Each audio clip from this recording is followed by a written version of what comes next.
It's showtime!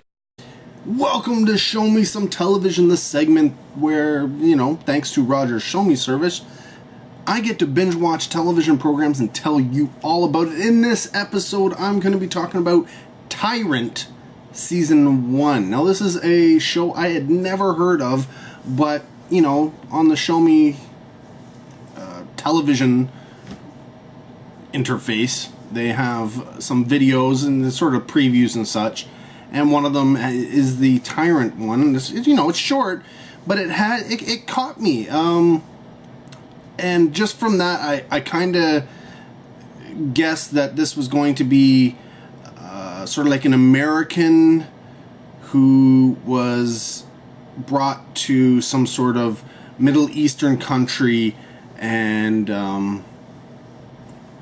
I was thinking, infiltrates the dictator of for something. It had something to do with, the tyrant dictator or something like that. He infiltrates. Well, it's not quite that. I kind of quickly got corrected. It is about an American who used to be from this Middle Eastern country, but he essentially left and went to the United States. So he's grown up, he was young, very, very young, elementary school age when he left. And so he has grown up in North America. I still don't know who he went to live with in North America. That's what I find weird. If he did in fact leave when he was in elementary school age, who raised him? But maybe it was later. I don't know. Maybe I just missed that part. But all the flashbacks seem to revolve around him being elementary school age. So that's when I thought he left. Maybe it was university or high school or something like that age. I don't know. So he ends up going to America and, gets his education, becomes a doctor, gets married, has kids, essentially has a life in America, and never goes back to this Middle Eastern country where his father is the dictator. The tyrant. And so essentially the story that is this first season starts off with his nephew is getting married. So his wife essentially convinces him that he should go, the whole family should go. It would be a good idea for the kids to know where they come from, and him to maybe confront his father and get through his, daddy issues and such. So they're going to go back, and they're going to go back to this Middle Eastern country, and, he's not planning on staying very long, but, because, he has thoughts and ideas about this family of his, and rightfully so. There's some, it is a dictatorship. He is not the nicest person, and so it just plays out from there. Now, of course, he was just coming for the wedding. He's going to leave, but wedding happens, and as you can, I'm going to give this away. This is a spoiler. But it's so obvious. Dad dies, and there's the two brothers, one who's been living in this Middle Eastern country, one that has not been and was in North America. North American brother is the youngest brother. So Middle Eastern brother obviously takes control as the heir to the throne. And so it is this sort of... I like it. It's funny. I liken it to Game of Thrones in a way. It's political. It deals with Middle Eastern ideologies to an extent. It deals with tyranny and dictatorships and how they function to an extent. And it has this whole power struggle thing that's going on throughout the entire season, in various shapes and forms. And in fact, the opening title sequence, from the music to the designs and stuff, almost has this Game of Thrones vibe going on. It's not like, you know, the city's popping up out of, you know, like out of paper or something like that. It's not quite like that, but I wouldn't be surprised if it was the same company who did the title sequences, because there really is a feel to it that's very much Game of Thrones there. But yeah, so this family, the Al-Fayeds, so you've got the American, his wife, his daughter, and his son. You've got his brother, who's now the new ruler, who's got a wife, and obviously his son and his new daughter-in-law. Then you've got the family of the daughter-in-law, the mom and dad. The sister-in-law of the Americans eventually shows up in country. There's also his mother is alive, and she's in there. In fact, his mother is the only person, actor who I really recognize. I mean, there's other ones, you know, people who I kind of recognize, but I couldn't really pinpoint where from. But her, I knew. It was Alice Krieg, I think is how you pronounce her last name. And she was the Borg Queen. So I recognized her right away. And then, yeah, everything else was just, you know, some of them, they looked familiar, but I couldn't really pinpoint where from.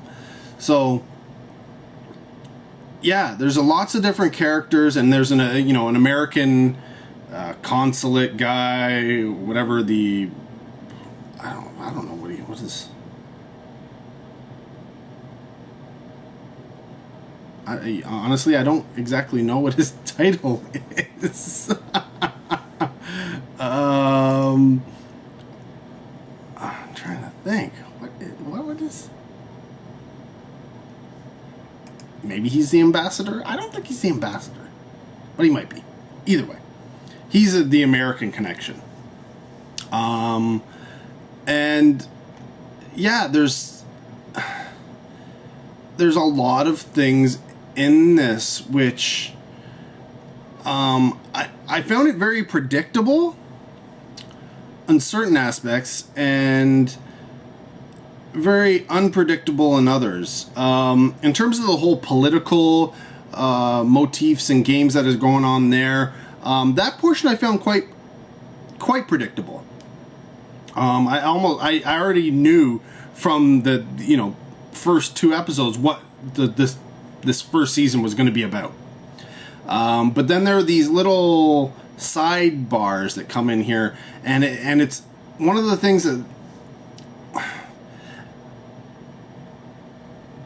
I'll come off and say that I enjoyed Tyrant season 1 and to the point where I want to see season 2, but I don't think they really explored this opportunity they had here. There is homosexuality in this season, but like, think about it. Homosexuality in a Middle Eastern country, hardly touched on whatsoever.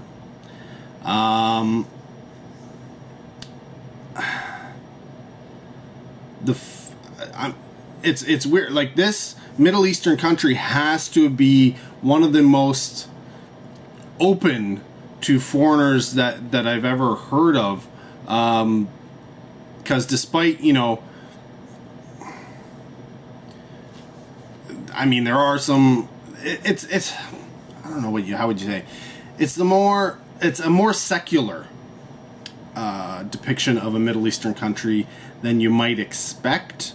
And I don't know if this is because they want to go less secular in the future, and so you can see that progression or not. I don't know. But while there are some people who may be donning hijabs and such, it's not normal. Like, it's not everywhere. It's hardly at all. In fact, most people are walking around. This is the thing. The dictator is married a white woman. Like, his sons are I think they're half British, essentially. I think she has a British accent. So, interesting. I mean, nobody really is going to question the dictator, obviously, because he's the man in charge. But it's I expected them to try and deal with the oppression and the prejudices and the religion of a Middle Eastern country a lot more. I think they had the opportunity to do so, and they really just didn't. Yeah, I mean, essentially, this, outside of it being a Middle Eastern country, it might as well be, like the United States. Like, you've got the Arabian motifs and such with the music and the dress and the buildings and all that kind of stuff. But in terms of what's going on, sure, there's a dictator. But honestly, in regular everyday life, the only thing that's odd is if you say, if somebody finds out you're an al-Fayed, like the family of this dictatorship, then they kind of cower, right? They immediately drop all it is that they're doing and being like, oh, I'm so sorry, let me get you whatever you need type thing, right? And outside of that, it's, I mean, like, status quo, like if any of these people went out, they'd go shopping, they'd go buy stuff, it's just a regular, like if you're in Mexico type thing. So I was really kind of hoping they would have touched more on an oppressed Middle East, like you would think with a tyrant in charge, but no, it was very secular, very, very, very secular. So I think they were kind of going along the lines of Iraq before, the wars, which was a dictatorship, but you could visit it. I mean, it was a very, very booming country. Lots of oil, lots of commerce, lots of everyday stuff. So I think that was kind of the model they were playing with. And considering this came out in like 2014, yeah, that wasn't what I was expecting. I was kind of hoping they would have a little bit more grit to it. But no, it's essentially just about the power play of a dictatorship and the people involved, and relationships. A lot of relationships stuff. Yeah. I mean, whatever. It could have been better. Maybe better's not the right word. I was expecting something different. But that being said, I still enjoyed it, and like I said, I would look forward to season 2. There is a season 2. It is not on Shomi yet, so I will be looking forward to that. And I do believe there is a possibility that season 3 should be starting soon.